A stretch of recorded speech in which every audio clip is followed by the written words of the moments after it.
2022년 새해 첫 수요 예배에 나오신 모든 성도님들과 그 가정 위에 하나님의 도우심과 인도하심과 함께 하심이 늘 가득하길 주님의 이름으로 축원합니다. 저희 가정에 9살, 8살, 6살 3명의 아이가 있습니다. 그런데 지금 생각해도 참 신기한 것은 한 배에서 태어났는데 성격이 달라도 너무 다르다라는 겁니다.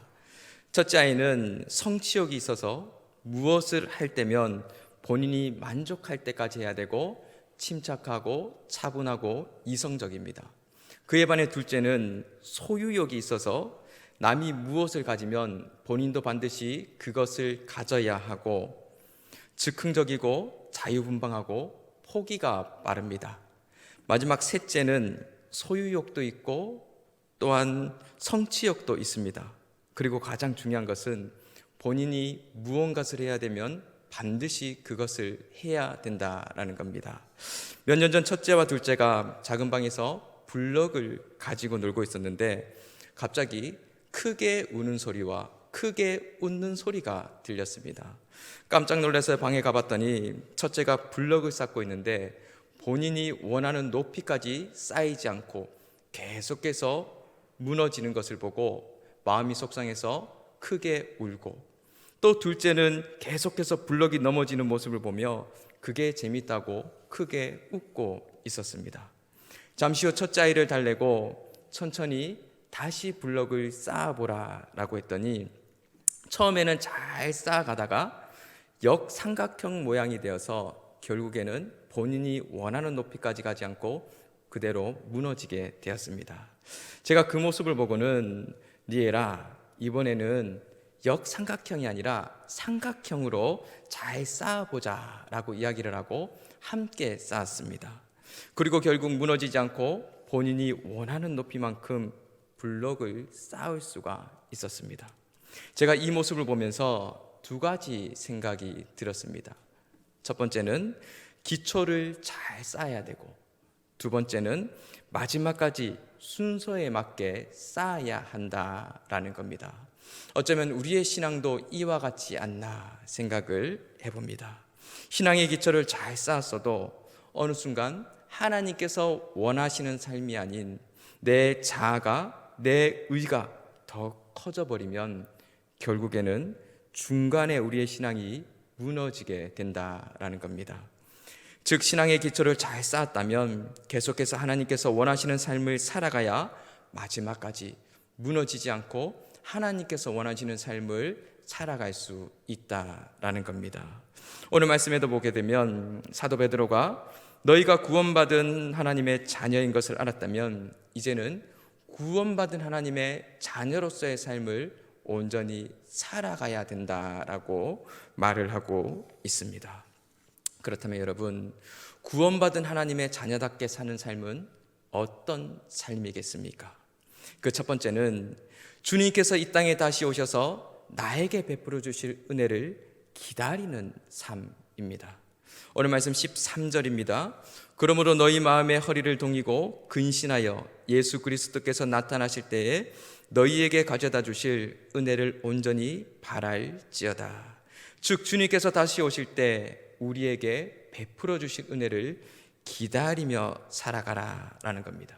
그런데 여기서 중요한 것은 그냥 막무가내로 내가 원하는 삶을 살아가면서 주님께서 베풀어 주실 은혜를 기다리라는 것이 아니라 너희 마음의 허리를 동이고 근신하여 살아가야 한다라는 겁니다. 그렇다면 여러분, 마음의 허리를 동이고 근신하여 기다린다라는 것이 무슨 의미겠습니까? 허리를 동이라 해서 이 동이라의 원문을 보게 되면 긴 의복을 허리띠로 졸라매다라는 의미가 있습니다. 당시 사람들의 의복을 보면 지금과 같이 상하로 나눠져 있거나 단추가 있거나 지퍼가 있는 것이 아니라 상하 구분 없이 얼굴과 팔에만 구멍이 있는 긴 천으로 되어 있었습니다. 그래서 허리에 띠를 매지 않으면 옷이 땅에 질질 끌렸고 활동을 하거나 어딘가 이동을 할 때는 반드시 허리에 띠를 매야 했습니다. 이 출애굽기 12장의 이 유월절 사건에서 이스라엘 백성들이 식사할 때의 모습을 보면 그 장면을 잘 알 수 있는데, 출애굽기 12장 11절 말씀입니다. 너희는 그것을 이렇게 먹을지니 허리에 띠를 띠고 발에 신을 신고 손에 지팡이를 잡고 급히 먹어라. 이것이 여호와의 유월절이니라.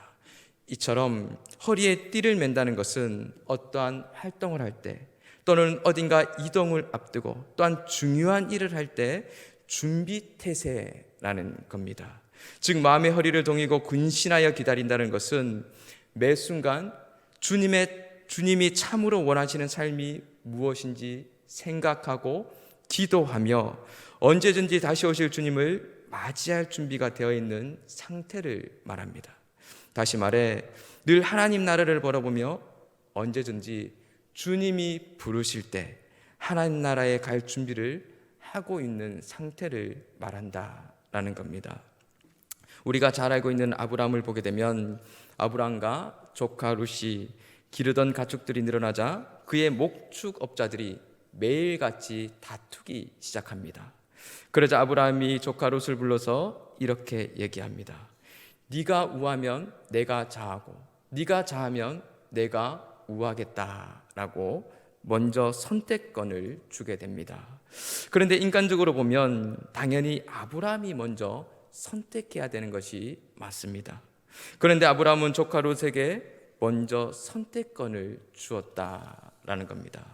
여러분, 아브라함이 어떻게 조카에게 먼저 선택권을 줄 수 있었겠습니까?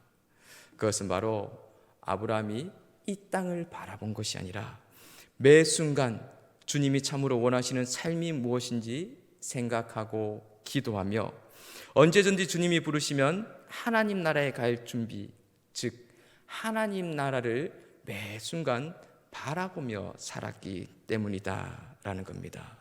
여러분들은 지금 어떤 삶을 살아가고 있습니까? 아브라함처럼 매 순간 주님이 참으로 원하시는 삶이 무엇인지 생각하고 기도하며 언제든지 주님이 부르시면 하나님 나라에 갈 준비를 하고 살아가고 있습니까? 아니면 조카 룻처럼 이 땅의 것을 바라보며 어떻게 해서든 이 땅의 것을 하나라도 더 가지려고 애쓰며 살아가고 있습니까? 하나님께서 원하시는 삶은 이 땅을 바라보는 것이 아니라 하나님 나라를 바라보며 늘 주님께서 참으로 원하시는 삶이 무엇인지 생각하고 기도하는 삶을 살아가는 것이다 라는 겁니다.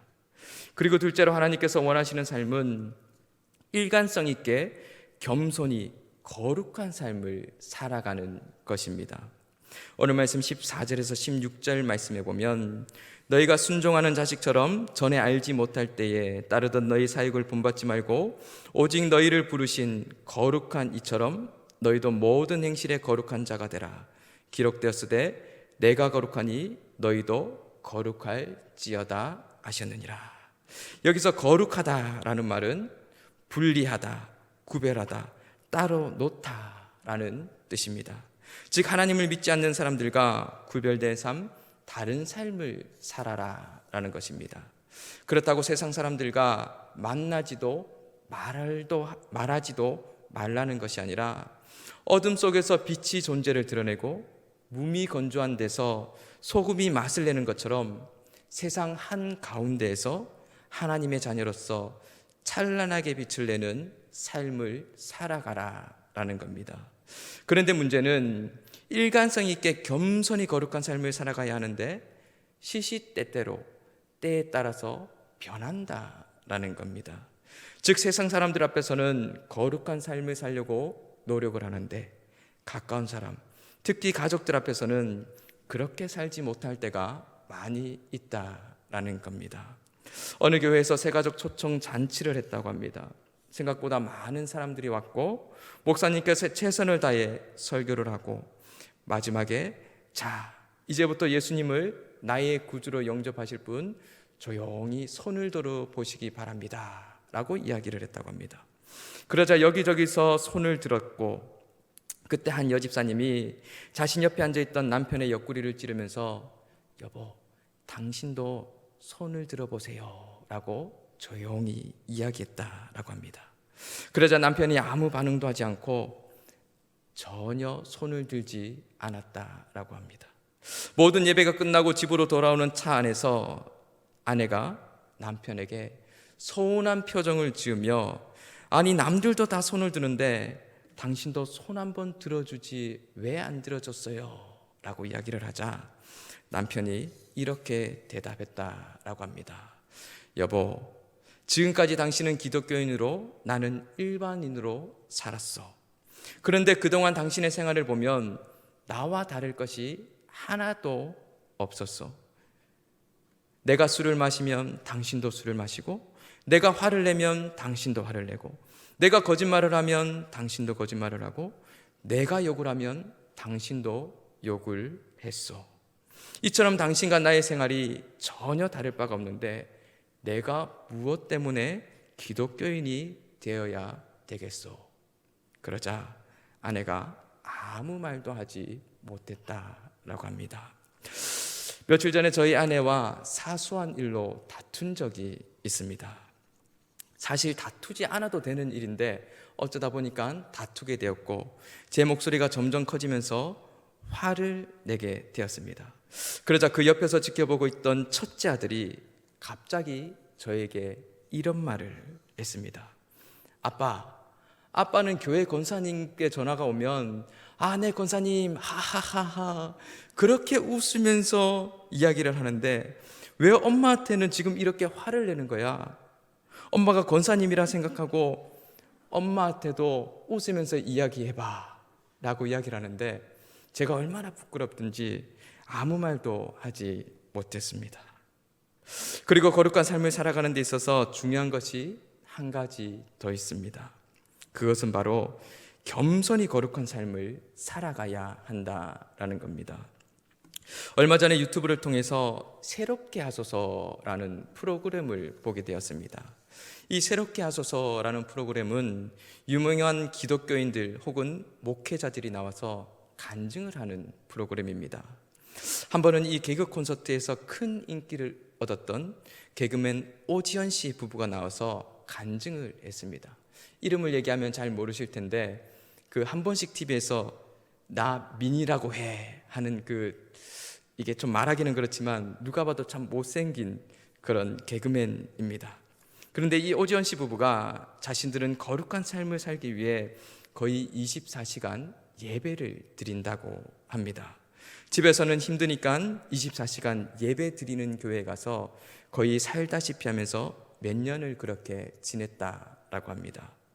그런데 이 오지연 씨가 하는 고백이 24시간 예배를 드리니까 너무나 행복하고 기쁘고 감사하고 좋은데 이 문제는 시간이 흐르면 흐를수록 하나님이 아닌 주변 사람들을 바라보며 판단하게 되더라라는 겁니다. 나는 거룩한 삶을 살기 위해 이렇게까지 노력을 하는데 저 사람은 뭐 하는 거야? 저렇게 하면 하나님이 기뻐하지 않으실 건데 저렇게 하는 삶은 거룩한 삶이 아닌데 어느 순간 다른 사람들을 정죄하고 있는 자신의 모습을 발견했다라고 고백을 하는 모습을 보게 되었습니다.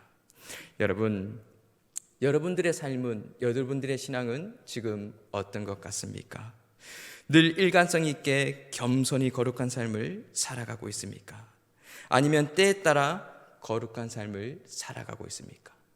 아니면 거룩한 삶을 살아가는데 이 거룩한 삶을 통해 누군가 정죄하고 있습니까?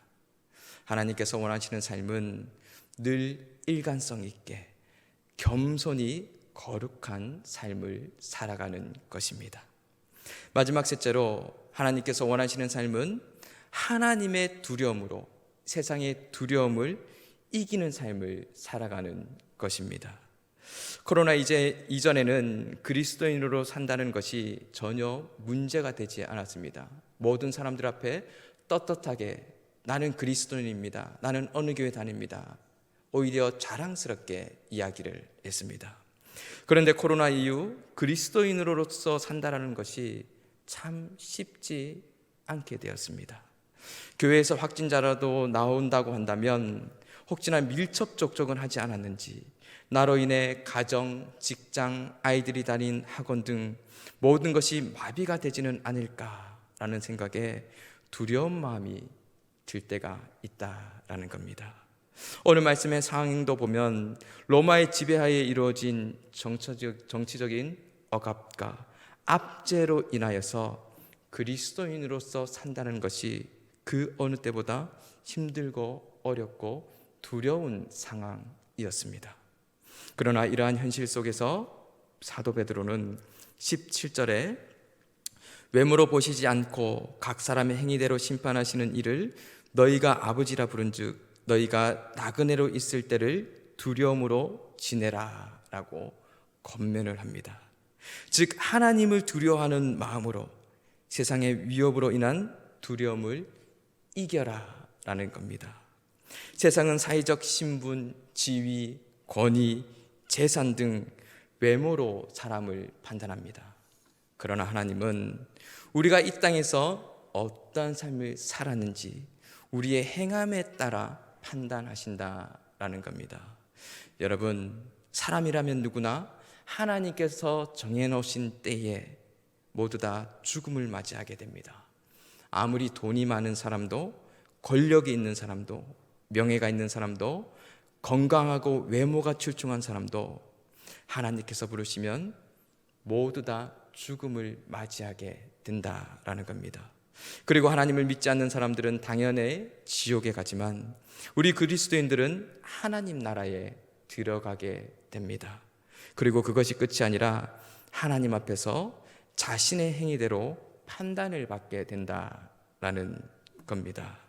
어떤 사람은 의의 면류관, 어떤 사람은 생명의 면류관, 어떤 사람은 영광의 면류관을 받게 된다라는 겁니다.